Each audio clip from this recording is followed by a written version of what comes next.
പൊതുപ്രവർത്തകനും channel റിപ്പോർട്ടറുമായ Rubin ലാലിനെ നിയമവിരുദ്ധമായി arrest ചെയ്ത Athirappilly SHO Andrich ഗ്രോമിക്കിനെ suspend ചെയ്ത് നിയമ നടപടി സ്വീകരിക്കണം എന്നാവശ്യപ്പെട്ട് റൂബിൻ ലാലിന്റെ അമ്മ സമരത്തിൽ.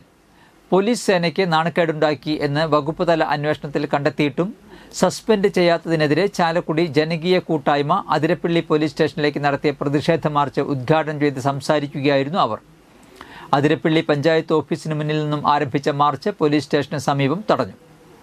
പോത്തുപാറ ആദിവാസി ഊരിലെ ജോസ് മൂപ്പൻ, മനുഷ്യാവകാശ സംരക്ഷണ കേന്ദ്രം general secretary Joy Kaitharath, N. Padmanabhan, Samatha സാമൂഹ്യ മാധ്യമ കൂട്ടായ്മ general secretary Shajilal KV, sister Rose Ando, Tenson VM, doctor Vadakkedath Padmanabhan, AAP ജില്ലാ president Raphael Tony, Welfare Party ജില്ലാ സെക്രട്ടറി സരസ്വതി വലപ്പാട്, ജയപ്രകാശ് ഒളരി, ജിയോ ജോയി അതിരപ്പള്ളി, ജോബിൽ വടാശ്ശേരി, സുരേന്ദ്രൻ CS, ബാബു നമ്പാടൻ എന്നിവർ സംസാരിച്ചു. PK കിട്ടൻ ആമുഖ പ്രഭാഷണം നടത്തി. പ്രൊഫസർ കുസുമം ജോസഫ് അധ്യക്ഷത വഹിച്ചു.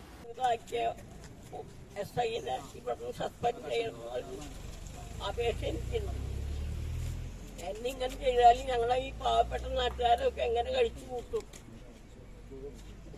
എൻ്റെ ഭർത്താവ് ഒരു വിശ്വാസം എനിക്ക് തന്നിട്ടുണ്ടായി. അങ്ങേര് മരിച്ചു പോയിട്ട് 15 കൊല്ലമായെങ്കിലും അങ്ങേര് പറഞ്ഞു, നീ ഒന്നും പേടിക്കണ്ട, നമ്മൾ എല്ലാം